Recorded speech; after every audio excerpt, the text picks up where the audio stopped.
ঢাকা ও গাজীপুরে ১৮ জুলাই থেকে ২১ জুলাই পর্যন্ত নাশকতার স্থানগুলোতে ৫০,০০০ থেকে ১ লাখ সিম বাইরে থেকে ঢুকেছে বলে মন্তব্য করেছেন ডাক, টেলিযোগাযোগ, তথ্য প্রযুক্তি প্রতিমন্ত্রী জুনাইদ আহমেদ পলক।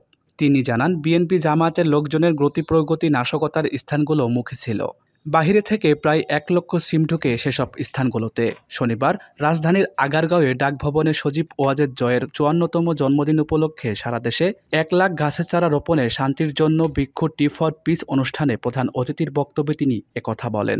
পলক বলেন, বিভিন্ন জেলার যেসব স্থানে রেড অ্যালার্ট জারি ছিল সেখানে ১৮, ১৯ ও ২০ জুলাই কোনো সহিংসতা হয়নি।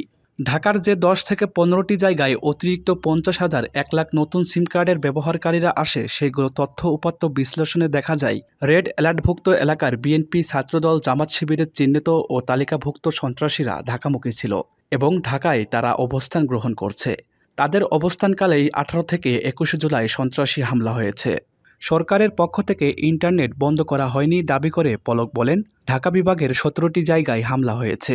মহাখালীতে ৩টি ডাটা সেন্টার, ১৮টি আইআইজির সিস্টেম রয়েছে। সেখানে থাকা আইএসপির ৭০% সার্ভার থাকে, তাই ইন্টারনেট একা একাই বন্ধ হয়েছে, আমরা বন্ধ করিনি।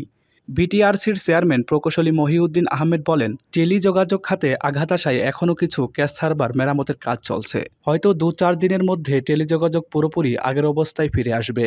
দেশে থাকা ৪,০০০-এর ওপরে ক্যাশ সার্ভার ঠিক হতে সময় লাগবে। গুগলের সব ক্যাশ সার্ভার পূর্বের অবস্থায় ফিরিয়ে আনা হবে।